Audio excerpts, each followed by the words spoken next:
I'm the Cornish Witch and welcome back to my channel.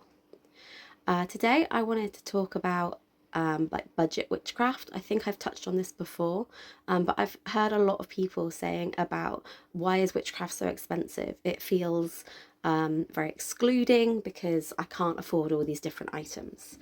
And this is one of the reasons why it's important to learn correspondences or have books on correspondences, Google correspondences, because then you can start to deconstruct these spells you're looking at and work out why we're using the items that we're using.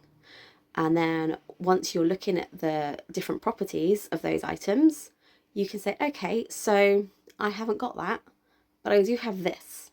And they've got similar properties, so I can probably substitute that for that.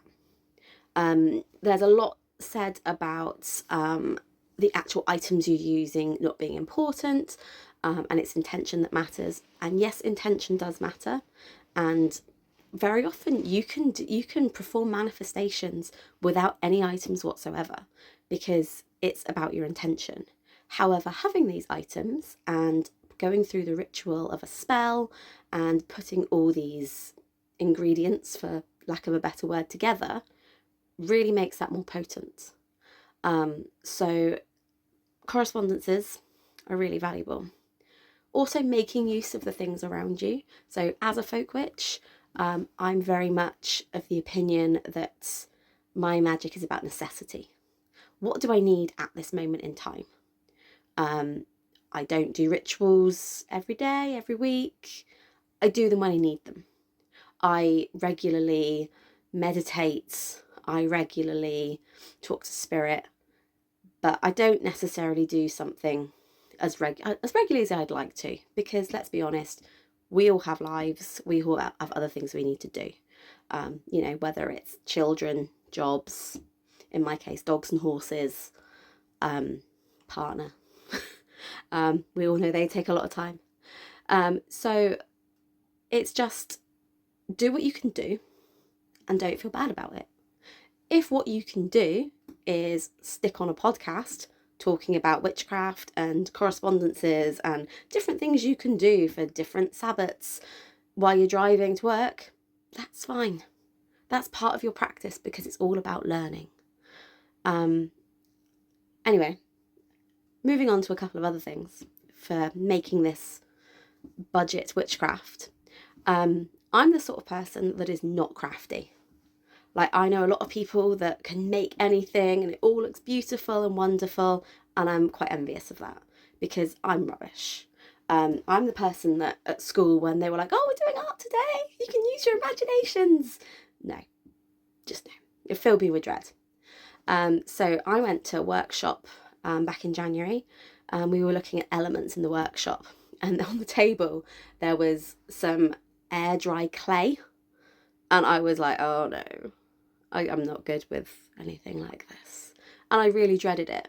However, I found I enjoyed it, and everybody were like, some people's were amazing, obviously, because some people are very talented, but everybody else's was a little bit, quirky, but it made sense to them.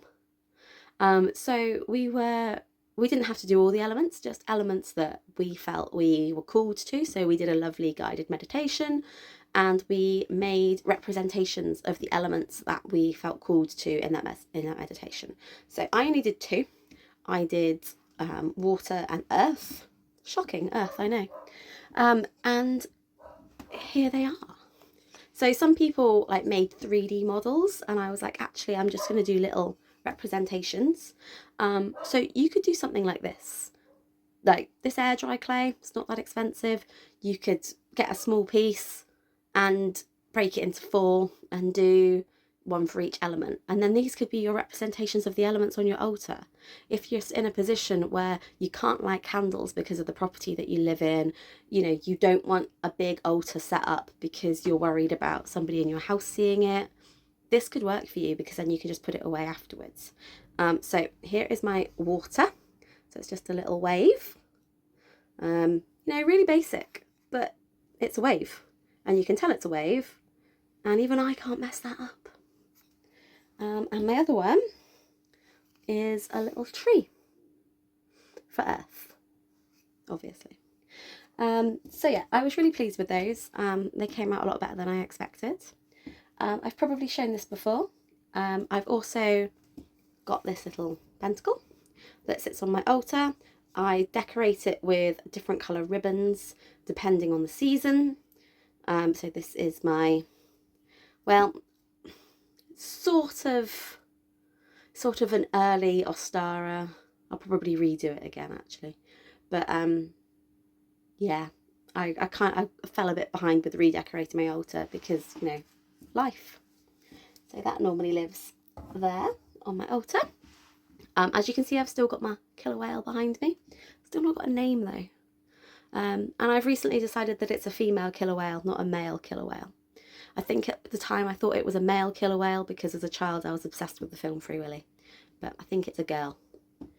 And my last things, I was very excited about these. Here I have 2 cast iron pot stands. They need a little bit of TLC. As you can see, they've gone a little bit rusty, but they are properly heavy and beautiful. I found these while I was walking the dog. Just walking up the street, and they were there on the side, and it was raining, and I was like, oh, do I want to carry these iron things? Yeah, cast iron. Do I want to carry these iron things home with me? Probably not. So I left them. And then I drove past where I'd seen them the next day going, I might pull over and get them. But there was cars behind me, so I couldn't stop. And I thought about these for about 3 days. And then I walked the dog back around again. And they were still there. So they were calling to me for 3 days. So they had to come home with me. So completely free. All of these things, like obviously the workshop wasn't free where I got the clay. But, you know, these are either free or inexpensive things that you can make yourself to use in your practice. So witchcraft does not need to be expensive. And a lot of the ingredients that I use for spells, a lot of my herbs, they're either things I've grown myself or things I've harvested myself. Things that are growing wild in nature around me. So I hope that helps, and I hope that you find that you can afford to continue with your practice. Have a great day. Blessed be.